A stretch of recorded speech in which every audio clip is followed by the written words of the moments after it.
დედაქალაქში მოძრაობის განტვირთვის მიზნით საგზაო ინფრასტრუქტურული პროექტები გრძელდება. მტკვრის მარჯვენა სანაპიროს მთელ სიგრძეზე 5 ადგილას პანდუსები, ხიდები, გვირაბები და ესტაკადები შენდება. გაუქმდება შუქნიშნები და სატრანსპორტო საშუალებები შეუფერხებლად შეძლებენ გადაადგილებას.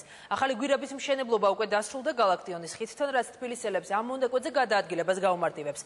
გვირაბის გახსნამდე გახორციელებული და მიმდინარე სამუშაოები თბილისის მერმა გიგი უგულავამ დაათვალიერა. ახალი გვირაბის მშენებლობა დამთავრდა გალაქტიონის ხიდთან, რაც თბილისელებს აღნიშნულ მონაკვეთზე გადაადგილებას მნიშვნელოვნად გაუმარტივებს. მარჯვენა სანაპიროზე დიღმიდან ნოთაჭარისკენ მიმავალი სატრანსპორტო ნაკადი აღნიშნულ გვირაბს გამოიყენებს, ხოლო მარჯანიშვილსა და ყოფილი ელბაგიცის ქუჩაზე მოსახვედრად გვირაბზე გადასასვლელი ახალი პანდუსით ისარგებლებს. მარჯვენა სანაპიროზე დიღმის მიმართულებით კი ავტოსანტრანსპორტო საშუალებები გვირაბზე გადასასვლელი ახალი პანდუსით შეძლებენ მოძრაობის გაგრძელებას. მტკვრის მარჯვენა სანაპიროზე გალაქტიონის ხიდთან გაიხსნა ახალი უმნიშვნელოვანესი კვანძი, რომლის საშუალებითაც ყოფილი ელბაქიცის დაღმართიდან სატრანსპორტო საშუალებებს შესაძლებლობა აქვთ მოხვდნენ როგორც მტკვრის მარჯვენა, ასევე მარცხენა სანაპიროზე და ასევე სანაპიროებზე, როგორც დასავლეთ, ასევე აღმოსავლეთ მიმართულებით, ისე რომ მათ არ ჭირდებათ უკვე შუქნიშნაზე გაჩერება.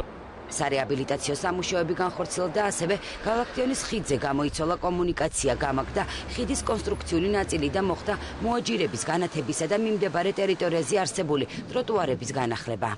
ნებისმიერ თბილისელს და თბილისის სტუმარს შეიძლება სრულიად კომფორტულად ნებისმიერი შეფერხების და შუქნიშნის გარეშე გადაადგილდეს ამ კვანძზე ნებისმიერი მიმართულებით. ეს კიდევ ერთხელ თავიდან აგვარიდებს იმ საცობებს, რაც სამწუხაროდ ჩვენ აქამდე ქონდა. გვირაბის გახსნამდე განხორციელებული მიმდინარე სამუშაოები თბილისის მერმა დაათვალიერა.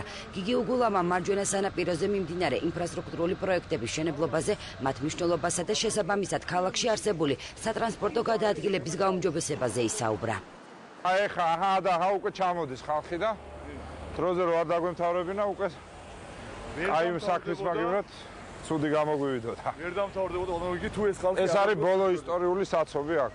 ამის მერე აქ საცობი აღარ იქნება. ესე იგი, აქედან ამ მომავალი მანქანა თუ უნდა ზევით ამოვა, ცალმხრივად შედის, გადის სანაპიროზე, ეს ნაწილი მთლიანად ცალმხრივი იქნება. მერე თუ უნდა წრეზე შემოდის, მიდის იქით, მარჯანიშვილისკენ, ასევე ამ მომავალი ამოდის, წრეზე გადის, ზევით მიდის, ან შემოდის აქეთკენ, ხო? ანუ პრინციპში ყველა მიმართულება ჩართული გვაქვს. შემდეგი ობიექტი არის უკვე კოსტავა. გმირთა მოედანი. არა, პუშკინი ხვალ დამთავრდება, გაიხსნება. იყალთოს გვირაბი თავის გზით. ბარათაშვილი და ბოლო არის უკვე ისა, რა ქვია, ლაგუნას 2 პანდუსი. ამ პრაქტიკულად ამითი დამთავრდება მთელი ეს ტრანსპორტის მოძრაობის თემა დაიხურება მთლიანად მომდევნო 20 წელიწად. ქალაქში მოძრაობის განტვირთვის მიზნით თბილისის მერია მტკვრის მარჯვენა სანაპიროზე ინფრასტრუქტურულ პროექტებს ახორციელებს. გეგმის მიხედვით მარჯვენა სანაპიროს მთელ სიგრძეზე 5 ადგილას პანდუსები, ხიდები, გვირაბები და ესტაკადები შენდება. სამუშაოების დასრულების შემდეგ მარჯვენა სანაპიროზე არსებული ყველა პრობლემური სატრანსპორტო კვანძი გაიხსნება.